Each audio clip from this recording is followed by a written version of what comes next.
Hello, WordPress Website Owners Australia group. How are we today? Hopefully you're doing well. Everything is well. You know, we're definitely not doing too bad down here in downtown Brendale, Brisbane. Weather's looking good, so can't complain. You know, today, you know, if you've kept up with our latest content on emails, a bit of these live streams, as well as on our Facebook page and everything like that, you'll have noticed that, you know, very much our focus this month, as far as content, is on speed optimization of your website. So what do I mean? You know, we've been talking a lot about that, and today in particular, I wanted to dive into some things that are worth considering when it comes to talking about speed in regards to, say, when you're blogging. So when you know, there's certain actions you can take while you're doing your blogging, and I'm sure that a lot of you, I know a lot of our customers have blogs, and I'm sure a lot of other WordPress website owners, will actually be using the blogging function. WordPress did start out as a blogging platform, so it's a very integral part of what makes WordPress. But there are a couple of things you can do really easily to make sure that your blogs aren't slowing down your website. Now, you may not think that your blogs have a huge effect on your website, which is, they're just a bit of text, maybe a photo, but there are times and ways in which you can actually adjust your blogs so that they can be a bit more efficient speed-wise, particularly when it comes to, say, having either the blog page or the home page load within a reasonable amount of time. So if you have a blog block or a bit of code or however it is you've built your site, if you have your blog showing up on your home page and you want your home page to load quickly, you don't want to be showing too much of your blog.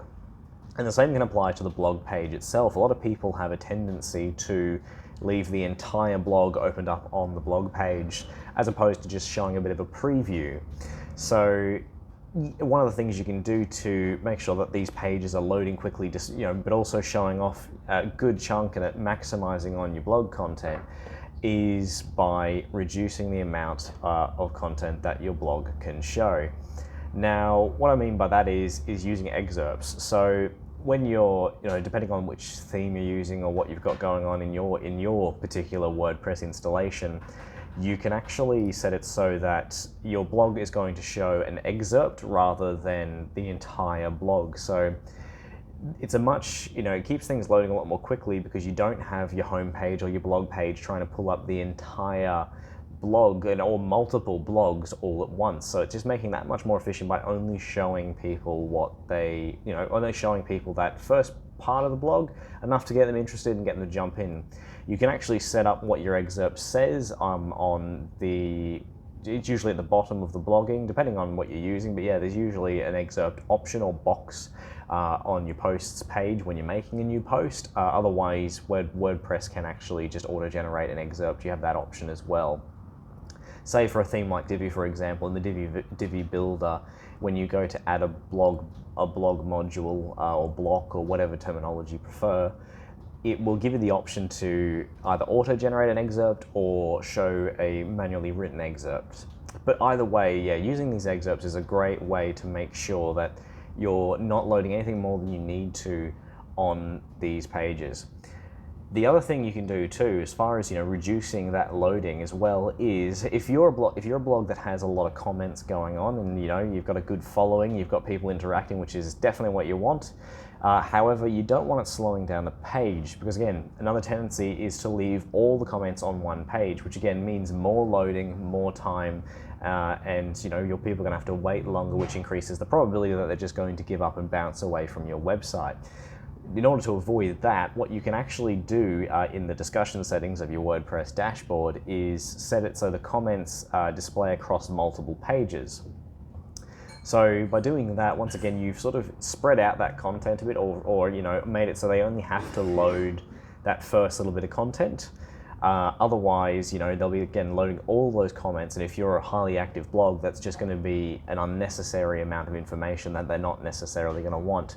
The other thing that I'd recommend doing as far as comments go as well, when it comes to WordPress in your blogging comments, you want to make sure that the most relevant comments are at the top, which by most relevant I usually mean most recent.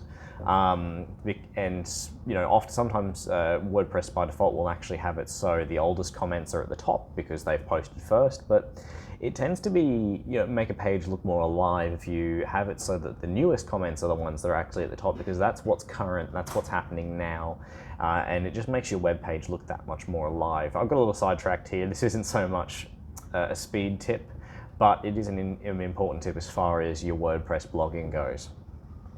So those are just some of the things you can do to, blog-wise, particularly on that blog focus, that can try and keep your website a bit more fast and moving a bit quicker, so that you're not losing people due to the load time. Now I'm just having a quick look at the comments. It doesn't look like anyone has asked any questions today, but yeah, look, if you ever want to ask a question in the future, please, feel free to leave us a comment. It doesn't have to be during the live, it can be at any point in time. And that question is something we can feature in one of these lives and delve into a bit more deeply, or even one of your fellow WordPress users can help you out. Don't forget to take advantage of that community. That's what this group is all about. It gives you access to a WordPress community. And look, as a little bit of homework, if you watch this whole video, I want to say thank you. If you know someone else who's on a WordPress website and they're not in this group, add them. Send them an invite. We'll see them get invited in. They'll go through the same process you guys did when you joined. We'll approve them, and then this community grows and becomes richer and richer for all of us to connect and get answers from one another. So make sure you invite a friend. If they've got a WordPress website, give them an invite. Otherwise, yeah, thank you very much for watching as always, and in the meantime, stay WordPress.